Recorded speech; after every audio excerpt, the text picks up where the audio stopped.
A very good morning to all of you. Good morning sir. कैसे हो बच्चों? ठीक है। क्या बात है, साउंड इतना लो क्यों आ रहा है आप लोगों का?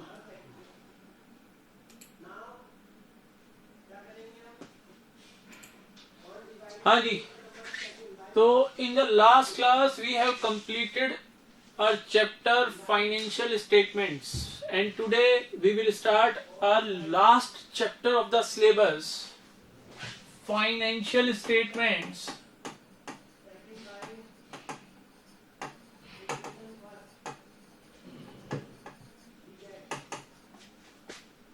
With adjustments.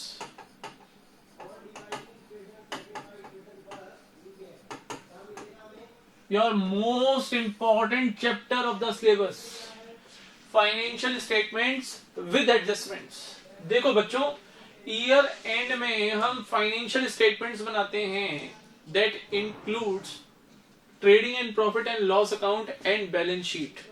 Trading and profit and loss account are the part of income statement and balance sheet हम बनाते हैं to check the financial position of the business organisation. तो in order to calculate the true financial performance and the true financial position of the business organization, each and every item of the business organization which are of financial nature must be included in these two statements at the end of the year. अगर मान लो during the year कोई financial nature की transaction हुई और आप उसको record करना omit कर गए, आपने उसको कंप्लीटली ही ऑमिट कर दिया, यानी आप उसको कंप्लीटली ही भूल गए रिकॉर्ड करना, तो वो तो हमारे फाइनेंशियल स्टेटमेंट्स में फिर आई नहीं। या फिर आपने रॉन्ग रिकॉर्डिंग कर ली, जैसे रेंट का पेमेंट किया तो आपको एक्सपेंस बुक करने चाहिए थे और आपने लैंडलॉर्ड अकाउंट डेबिट कर लिए, तो in place of rent account आपने लैंडलॉर्ड अकाउंट डेबिट करके और कैश अकाउंट क्रेडिट कर दिया, तो आपने जो एक्सपेंसेस थे वो आपने बुक ही नहीं किए। तो जो आपका रेंट अमाउंट जो आपने पे किया, जो कि आपके प्रॉफिट एंड लॉस अकाउंट में आता, अब वो रेंट अकाउंट तो आपने डेबिट किया नहीं, आपने तो लैंडलॉर्ड अकाउंट डेबिट किया है, और लैंडलॉर्ड अकाउंट क्योंकि पर्सनल नेचर का अकाउंट है वो जाएगा बैलेंस शीट में। तो on the one hand side आपके इनकम स्टेटमेंट डिस्टर्ब हो गए, यानी आपका आप प्रॉफिट एंड लॉस अकाउंट आपका करेक्ट नेट प्रॉफिट या नेट लॉस शो नहीं करेगा, and on the other hand side आपके बिजनेस ऑर्गेनाइजेशन की फाइनेंशियल पोजीशन भी डिस्टॉर्ट होगी, डिस्टर्ब हो गई। बोलो, बात समझ में आ रही है? तो ये जो चीजें हैं, इन चीजों के लिए eight the end of the financial year while preparing the financial statements कुछ एडजस्टमेंट्स की जाती हैं, और इन एडजस्टमेंट्स को करने के लिए जो हम जर्नल एंट्रीज पास करते हैं बुक्स ऑफ अकाउंट्स में, उनको बोलते हैं adjustment entries. These adjustment entries are passed in the books of accounts while preparing the financial statements. That is why the name of the chapter is financial statements with adjustments. बोलो जी, clear? जवाब देने पड़ेंगे, चुप बैठ के काम ही होगा यहाँ पर। yes, तुम लोगों के कोई रिप्लाई नहीं आ रहे हैं।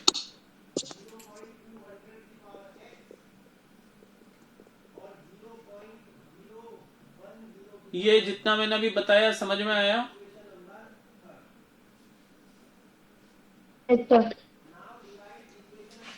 अब देखो फर्स्ट पेज पे देखो, in order to ascertain the true profit और loss of the business for a particular year, it is necessary that all expenses and incomes relating to that year are taken into consideration.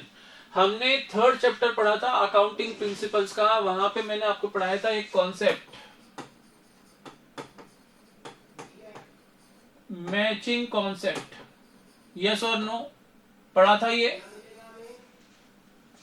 Matching concept में हमने क्या पढ़ा था कि while preparing the financial statements at the end of the year, first of all the incomes earned or accrued during the financial year are recognized and recorded on the credit side of either trading account or profit and loss account. And after recognizing the incomes, all the expenses which have been incurred by the business organization to earn such incomes will be debited to either trading account or profit and loss account. यानी उन incomes को generate करने के लिए during the year जो भी हमने expenses किए हैं, चाहे उन एक्सपेंसेस का हमने ड्यूरिंग द ईयर पेमेंट किया या नहीं किया, यानी एक्सपेंसेस ड्यू तो हो गए लेकिन नॉट येट पेड, यानी आउटस्टैंडिंग एक्सपेंसेस, तो भले ही एक्सपेंसेस आउटस्टैंडिंग हो, ड्यू हो गए लेकिन पे नहीं किए, लेकिन उनको ट्रेडिंग या प्रॉफिट एंड लॉस अकाउंट में प्रॉफिट या लॉस कैलकुलेट करते टाइम डेबिट किया जाएगा, यानी चार्ज किया जाएगा, ताकि ड्यूरिंग द ईयर ऑर्गेनाइजेशन की जो प्रॉफिटेबिलिटी रही, यानी ऑर्गेनाइजेशन ने कितना प्रॉफिट अर्न किया या कितना लॉस सफर किया, वो हम करेक्टली कैलकुलेट कर पाए। तो इसलिए एडजस्टमेंट्स की जाती हैं at the end of the year while preparing the financial statements for the items which have been omitted during the financial year और which have been recorded in the books of accounts wrongly, या फिर कोई ऐसे items जैसे outstanding, accrued, unearned, prepaid, ऐसे कोई items हैं जो कि आपने ड्यूरिंग द ईयर तो उनको बुक्स ऑफ अकाउंट्स के अंदर एंटर नहीं किया, तो eight the end of the year उन आइटम्स को हम बुक्स ऑफ अकाउंट्स के अंदर while preparing the financial statements incorporate करेंगे, ताकि हमारे ऑर्गेनाइजेशन की करेक्ट फाइनेंशियल परफॉर्मेंस और करेक्ट फाइनेंशियल पोजीशन रिवील हो पाए। ठीक है, क्लियर?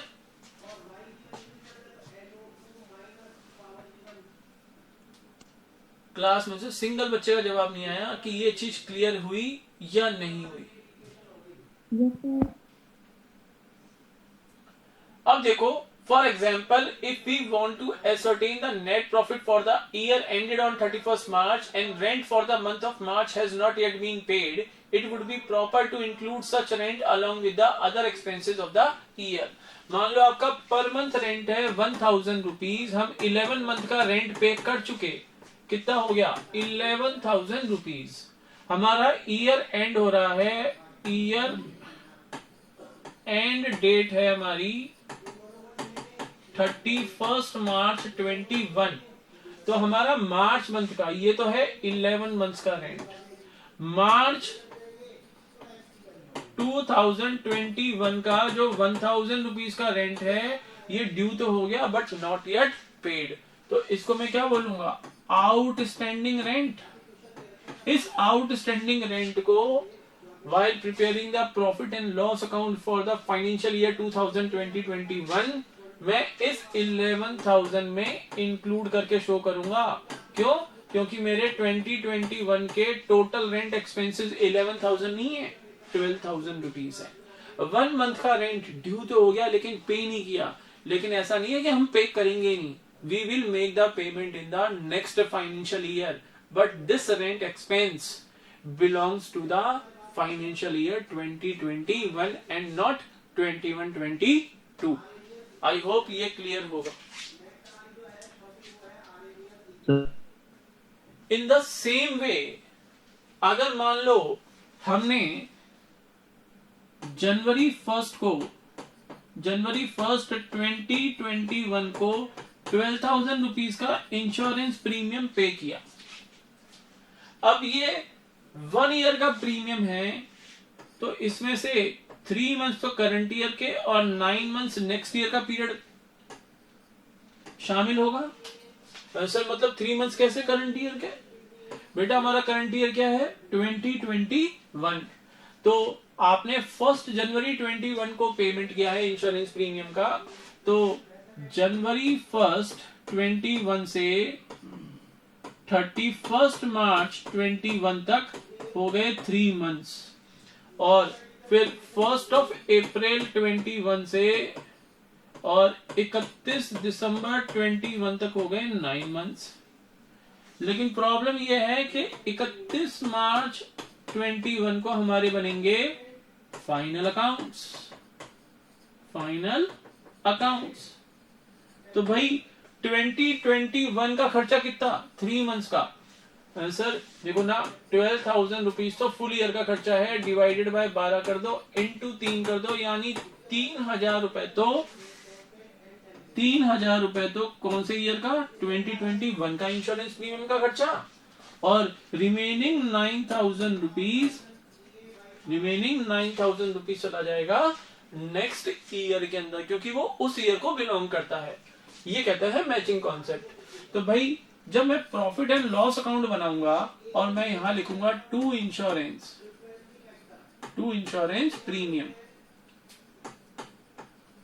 तो भाई ये अमाउंट कॉलम है, मान लो डेबिट साइड का अमाउंट कॉलम ये है, तो मैं इनर कॉलम में लिखूंगा 12,000 रुपीज और लेस करूंगा इसमें से प्रीपेड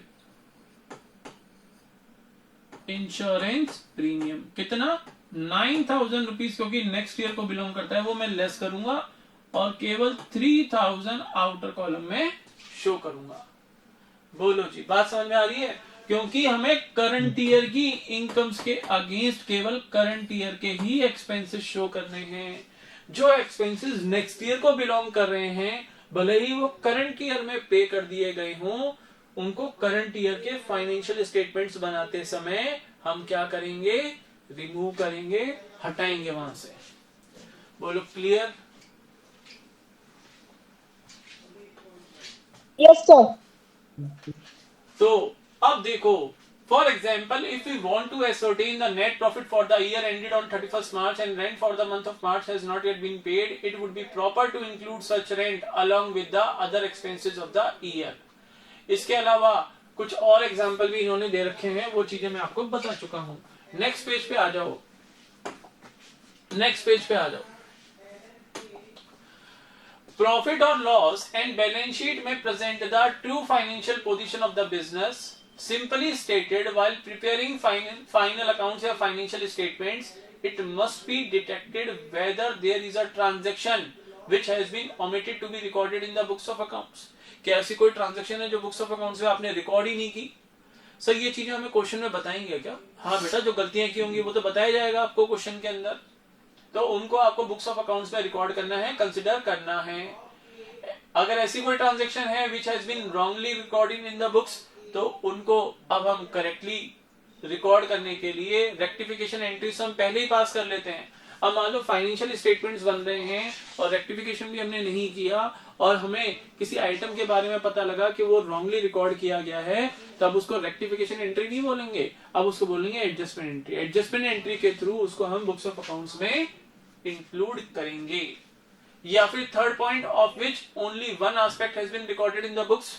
मान लो भाई हमने गुड्स परचेज किए, purchase account debit to Sohan, Sohan से परचेज किए, सो परचेज अकाउंट तो हमने करेक्टली डेबिट कर दिया, लेकिन सोहन अकाउंट को हमने क्रेडिट नहीं किया, यानी फाइनेंशियल ट्रांजैक्शन के केवल एक ही एस्पेक्ट को हमने बुक्स ऑफ अकाउंट्स के अंदर कंसिडर किया, सेकंड एस्पेक्ट हम कंसिडर नहीं किया। तो जो सेकंड एस्पेक्ट हमने कंसिडर नहीं किया, सोहन अकाउंट को क्रेडिट नहीं किया, उसके लिए हम फिर एडजस्टमेंट एंट्री पास करेंगे। बोलो क्लियर है? तो लिखा हुआ है Yes, sir. Entries passed for such transactions are called adjustment entries. उनको हम क्या बोलते हैं? एडजस्टमेंट एंट्रीज बोलते हैं। अब ये एडजस्टमेंट्स करने का क्या ऑब्जेक्टिव है, या क्या इसकी नीड है, या इसकी इंपॉर्टेंस क्या है? जब हम एडजस्टमेंट्स करते हैं while preparing the financial statements, तो after making the adjustments we will be able to calculate the correct net profit और net loss of the business organization, यानी ऑर्गेनाइजेशन की ट्रू फाइनेंशियल परफॉर्मेंस हम कैलकुलेट कर पाते हैं। ऑर्गेनाइजेशन की true and fair financial position को हम एसर्टेन कर पाएंगे, डिटरमाइन कर पाएंगे, कैलकुलेट कर पाएंगे। इसके अलावा जो फाइनेंशियल ट्रांजैक्शंस हम बुक्स ऑफ अकाउंट्स में कंप्लीटली ओमिट कर चुके, we will be able to record those financial transactions in the books of accounts. Clear? तो देखो to ascertain the true net profit or loss of the business, to ascertain the true financial position of the business, to make a record of the transactions omitted from the books. जो transactions को आप book में omit कर गए थे, record नहीं किया था आपने completely उनको, आप उनको रिकॉर्ड कर पाओगे बुक्स ऑफ अकाउंट्स में. To rectify the errors committed in the books of accounts, अगर आपने बुक्स ऑफ अकाउंट्स में कोई एरर कमिट कर रखी है तो उन एरर्स को आप रेक्टिफाई कर पाओगे by making adjustments while preparing the financial statements. To make a record of such expenses which have accrued but have not been paid. अगर ऐसे कोई एक्सपेंसेस हैं जो आपने इनकर तो कर लिए, आप उनके बेनिफिट्स भी ले चुके, लेकिन अभी तक आपने उनका पेमेंट नहीं किया है, those expenses will be recorded in the books of accounts. To make a record of such incomes which have accrued but have not been received. मान लो हम किसी को सर्विसेज दे चुके, मान लो हमने किसी को कमीशन सर्विसेज दी, तो कमीशन सर्विसेज जैसे ही हमने दी, हमारी इनकम तो अक्रूड हो गई, यानी इनकम तो हमने अर्न कर ली, कमीशन इनकम. लेकिन अगर अभी तक वो इनकम हमें कैश बेसिस पे रिसीव नहीं हुई है, तो ऐसी इनकम को हम बोलेंगे अक्रूड इनकम, यानी अक्रूड कमीशन, यानी commission earned but not yet received.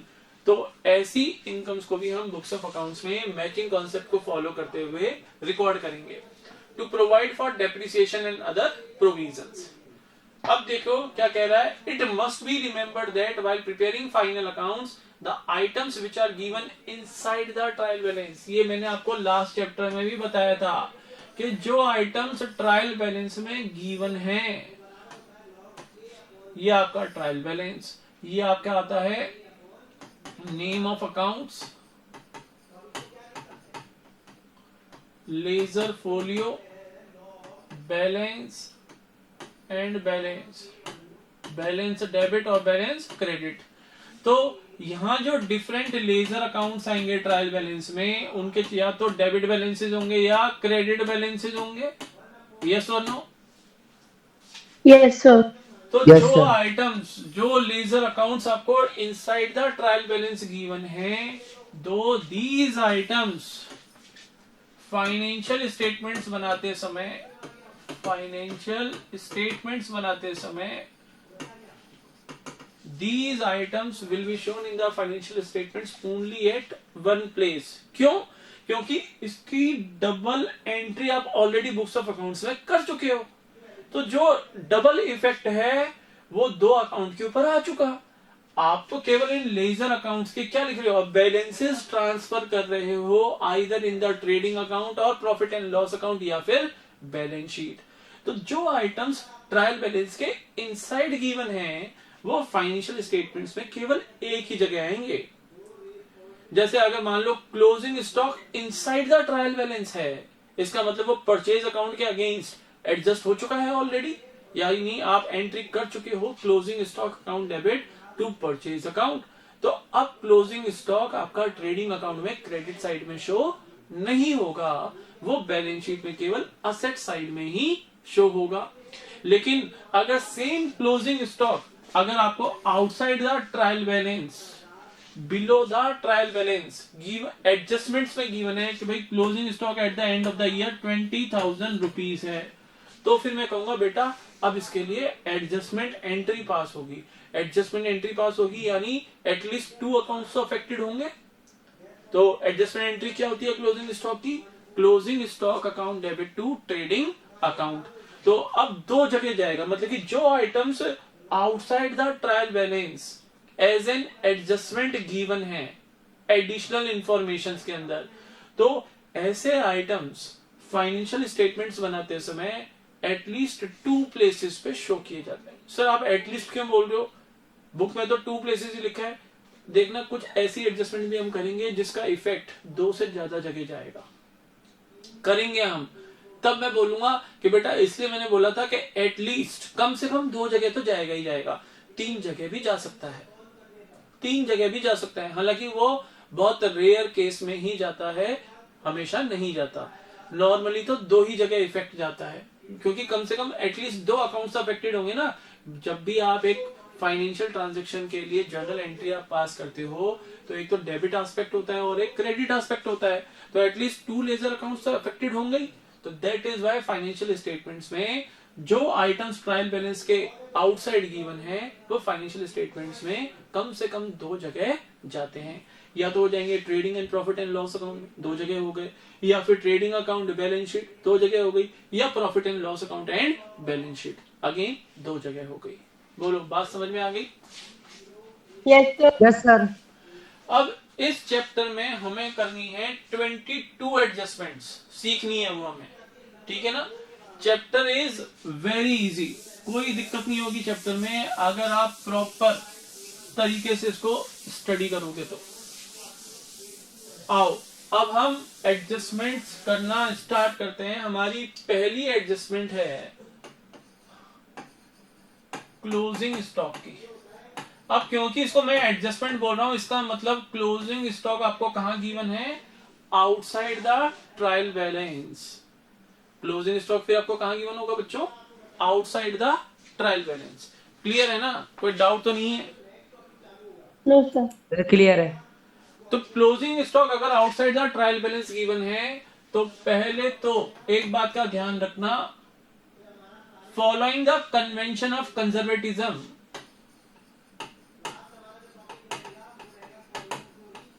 Conservatism और प्रूडेंस,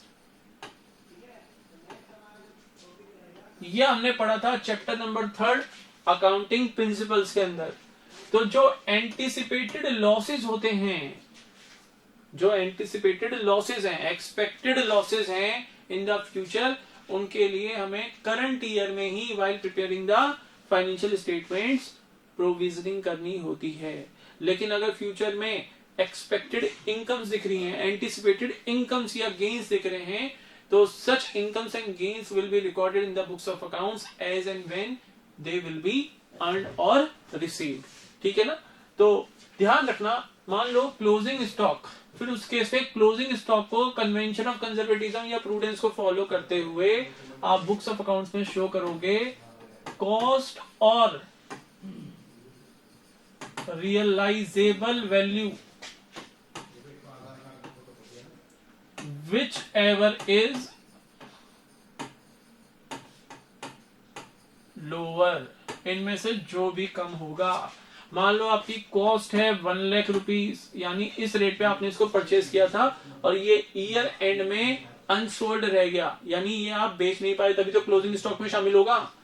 1 लाख है आपकी परचेज प्राइस, जबकि मार्केट में ये अभी अवेलेबल है 90,000 रुपीज पे, तो आप 90,000 रुपीज पे इसको रिकॉर्ड करोगे एज क्लोजिंग स्टॉक। लेकिन अगर मार्केट में अवेलेबल है ये अब 1,20,000 या 1,40,000, तो फिर मैं कहूंगा बेटा फिर इसको कॉस्ट प्राइस पे रिकॉर्ड कर। बोलो बात समझ में आई? Yes sir. अगर आपने इस केस में, अगर इस केस के अंदर जब 1 लाख और 90,000 है मार्केट वैल्यू, 1 लाख है आपकी कॉस्ट प्राइस, अगर आपने इसको 1 लाख पे रिकॉर्ड कर लिया, यानी आपने कन्वेंशन ऑफ कंजर्वेटिज्म को क्या कर दिया? इग्नोर कर दिया। वो कह रहा है एंटिसिपेटेड लॉस आ रहा है ना 10,000 रुपीज का, अभी से उसको बुक्स ऑफ अकाउंट्स के अंदर रिकॉर्ड करो या उसके लिए प्रोविजनिंग करो। तो आपको 90,000 पे रिकॉर्ड करना चाहिए था क्लोजिंग स्टॉक, आपने नहीं किया, आपने 1 लाख दिखाया। इसका मतलब आपने अपने ग्रॉस प्रॉफिट ट्रेडिंग अकाउंट में 10,000 रुपीज से इंक्रीज कर लिए, and that is not allowed according to the convention of conservatism. तो क्लोजिंग स्टॉक को बुक्स ऑफ अकाउंट्स में लेने के लिए हम एडजस्टमेंट एंट्री पास करेंगे, and adjustment entry will be closing stock account debit to trading account, ठीक है ना। ध्यान रखना, कॉस्ट और मार्केट वैल्यू या realisable value whichever is lower, उस पे इसको रिकॉर्ड किया जाएगा, यानी ये एडजस्टमेंट एंट्री उस वैल्यू के ऊपर होगी। अब on the one hand side this closing stock will be shown on the asset side of the balance sheet, क्योंकि हमारी असेट है भाई, ईयर एंड में अनसोल्ड स्टॉक हमारी असेट हो गई। और on the other hand side this will be shown on the credit side of trading account. Trading account में क्रेडिट साइड के अंदर शो किया जाएगा। तो देखो एडजस्टमेंट में था, इसलिए फाइनल अकाउंट्स में कहां पर आ रहा है, 2 प्लेसेस पे शो होगा। एक तो आपका आएगा ये जो क्लोजिंग स्टॉक है, ये कहां आएगा, बैलेंस शीट में, कहां पर, असेट साइड में, असेट साइड में। और ट्रेडिंग अकाउंट आपका क्रेडिट हो रहा है, यानी ट्रेडिंग अकाउंट में जाएगा, ट्रेडिंग अकाउंट में जाएगा किस साइड, क्रेडिट साइड। बोलो क्लियर है? Yes sir.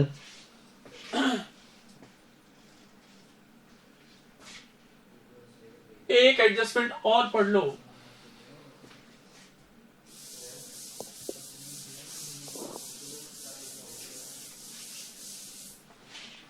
हमारी सेकेंड एडजस्टमेंट है, सर अगर हमें ट्रायल बैलेंस में क्लोजिंग स्टॉक गिवन हो तो ट्रायल बैलेंस के इनसाइड क्लोजिंग स्टॉक दे रखा है, अमाउंट है 20,000 रुपीज, डेबिट बैलेंस कॉलम में मिलेगा।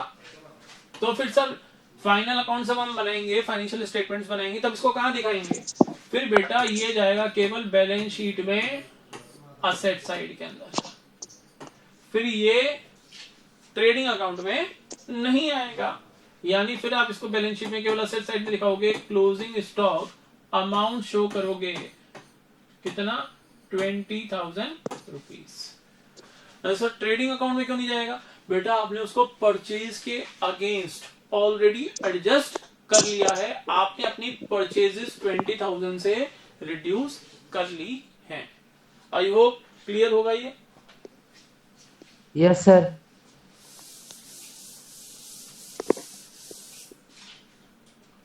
एडजस्टमेंट नंबर सेकेंड एडजस्टमेंट है हमारी आउटस्टैंडिंग एक्सपेंसेस, या इसी को मैं बोल सकता हूं expenses due but not yet paid,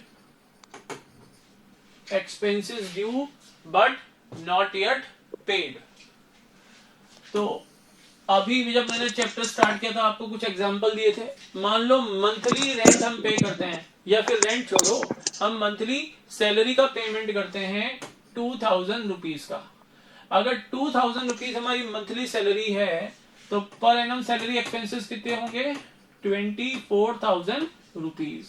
हमारा फाइनेंशियल ईयर क्या है, फाइनेंशियल ईयर है हमारा 2021। तो 2021 के फाइनल अकाउंट्स बनाते टाइम, 2021 के फाइनल अकाउंट्स बनाते टाइम अकाउंटेंट ने देखा, सर क्या देखा अकाउंटेंट ने, अकाउंटेंट ने देखा कि फरवरी एंड मार्च 21 की सैलरी का पेमेंट नहीं हुआ, यानी 2 मंथ्स की सैलरी 2,000 इंटू 2 यानी 4,000 रुपीज की सैलरी का पेमेंट हुआ ही नहीं, यानी ये आउटस्टैंडिंग है। तो भाई आपने इसका मतलब है केवल 10 मंथ्स की सैलरी का ही पेमेंट किया है 20,000 रुपीज का। तो बोलो सैलरी अकाउंट में 20,000 ही तो डेबिट होंगे, यस और नो। तो यहां पर मैचिंग कॉन्सेप्ट को फॉलो करते हुए जो 4,000 की आउटस्टैंडिंग सैलरी है उससे सैलरी एक्सपेंसेस को हम क्या करेंगे, इंक्रीज करेंगे और आउटस्टैंडिंग सैलरी अकाउंट को क्रेडिट करेंगे। एडजस्टमेंट एंट्री क्या होगी सर? हाँ बेटा। सर लेखराज का माइक चालू है, थोड़ी दिक्कत हो रही है। अरे भाई लेखराज माइक बंद करो अपना। तो जो 4,000 की आउटस्टैंडिंग सैलरी एक्सपेंसेस हैं उनको हम बुक्स ऑफ अकाउंट्स के अंदर रिकॉर्ड करेंगे by passing adjustment entry. Adjustment entry होगी आपकी salaries account debit to outstanding salaries account 4,000 rupees. Salaries account debit to outstanding salaries account 4000 rupees. अब देखो आपका सैलरी अकाउंट जो था 20,000 तो डेबिट बैलेंस पहले ही शो कर रहा था, आपने पेमेंट किया 20,000 रुपीज का 10 मंथ्स की सैलरी का, और जैसे ही हमने ये एंट्री पास की अब आपके सैलरी अकाउंट में 4,000 तो डेबिट हुए, और एक आपका आउटस्टैंडिंग सैलरी अकाउंट और ओपन हो गया। और ये किस नेचर का अकाउंट है? This account is of personal nature. याद करो, पढ़ाया था तुम्हें इनिशियल चैप्टर्स में कि अगर कोई नॉमिनल नेचर का अकाउंट है, सैलरीज अकाउंट नॉमिनल नेचर का अकाउंट, अगर उसके प्रीफिक्स या फिर सफिक्स में वर्ड्स यूज करें आउटस्टैंडिंग, प्रीपेड, अक्रूड या रिसीव्ड इन एडवांस, तो वो हो जाता है किस नेचर का? पर्सनल नेचर का अकाउंट। ठीक है ना? तो अब ये एडजस्टमेंट एंट्री हमने पास की। अब इस एडजस्टमेंट एंट्री का इंपैक्ट क्या जाएगा फाइनल अकाउंट्स के ऊपर? सैलरीज अकाउंट अब प्रॉफिट एंड लॉस अकाउंट में, ये जो 4,000 है ये तो प्रॉफिट एंड लॉस अकाउंट में डेबिट साइड में शो करेंगे, और ये जो आउटस्टैंडिंग सैलरी अकाउंट है ये हमारी लायबिलिटी है ना बच्चों। एम्प्लॉय से आपने सर्विसेज तो ले ली लेकिन सैलरी का पेमेंट अभी तक आपने उसको किया नहीं, तो ये तो हमारी लायबिलिटी है। Organisation will make the payment of ₹4,000 to that employee in future, तो लायबिलिटी है। This will be shown on the liability side of the balance sheet. अब इसको शो कैसे करेंगे फाइनल अकाउंट्स में? देखो, प्रॉफिट एंड लॉस अकाउंट में दिखाते हैं सैलरीज को, यस और नो? Yes sir. ये आपका प्रॉफिट एंड लॉस अकाउंट है। यहां मैंने डेबिट साइड में लिखूंगा मैं टू सैलरीज अकाउंट। कितना लिखूंगा? प्रेजेंटेशन का तरीका देख लेना, बहुत धीरे धीरे समझा रहा हूं, प्रेजेंटेशन समझ लेना, बाद में प्रेजेंटेशन में कोई मिस्टेक में अलाउ नहीं करूंगा तुम लोगों को। 20,000 रुपीज लिखूंगा यहां पर, ऐसा 24 लिखने थे ना, समझो अभी ऐड करूंगा आउटस्टैंडिंग सैलरी 4,000, आउटर में लिखूंगा 24,000 रुपीज, और एक तो इंपैक्ट ये आ गया एडजस्टमेंट एंट्री का, और दूसरा इंपैक्ट मैं बनाऊंगा बैलेंस शीट। बैलेंस शीट में लायबिलिटी साइड के अंदर, बैलेंस शीट में लायबिलिटी साइड के अंदर मैं लिखूंगा आउटस्टैंडिंग सैलरी, और अमाउंट कॉलम में लिखूंगा 4,000 रुपीज। ये आ गया double impact of the adjustment entry. बोलो क्लियर है? Yes sir. सर लेकिन जो सैलरीज है वो डिक्रीज होती है तब होती है ना वो तो डेबिट? सैलरी डिक्रीज होती है तो डेबिट होती है? अरे बेटा, एक्सपेंसेस जब इंक्रीज होते हैं तो डेबिट होते हैं, और डिक्रीज होते हैं तो क्रेडिट होते हैं। क्या हो गया तुम्हारे कॉन्सेप्ट्स को? ये आउटस्टैंडिंग सैलरी है, सैलरी अकाउंट नहीं है, ये आउटस्टैंडिंग सैलरी है। ओके सर, क्लियर हो गया। सर अगर हमें ट्रायल बैलेंस के अंदर गिवन हो आउटस्टैंडिंग सैलरी हमें ट्रायल बैलेंस के इनसाइड गिवन हो 4,000 रुपीज, तो क्रेडिट बैलेंस कॉलम में दिखोगे? तो सर इसको फिर फाइनल अकाउंट्स में कहां शो करेंगे? ये सीधा बेटा बैलेंस शीट में लायबिलिटी साइड में जाएगा। अगेन देखो, आउटस्टैंडिंग सैलरी पर्सनल नेचर का अकाउंट है, और पर्सनल नेचर के जो अकाउंट्स होते हैं उनके बैलेंसेस बैलेंस शीट में जाते हैं। ये क्योंकि हमारी लायबिलिटी है, बैलेंस शीट में लायबिलिटी साइड में शो किया जाएगा। ये 4,000 रुपीज अगर ये आउटस्टैंडिंग सैलरी ट्रायल बैलेंस में अंदर गिवन है तो सैलरी अकाउंट भी तो गिवन होगा। सैलरी अकाउंट फिर 20,000 नहीं होगा, 24,000 होगा। यानी जो हमने एडजस्टमेंट एंट्री पास की थी salaries account debit to outstanding salaries account, वो ऑलरेडी आप पास कर चुके हो, तभी तो ट्रायल बैलेंस के अंदर आ रहा है आउटस्टैंडिंग सैलरी अकाउंट। बोलो क्लियर है? Yes sir. तो आज हमने दो एडजस्टमेंट्स पढ़ी, first closing stock and second outstanding expenses.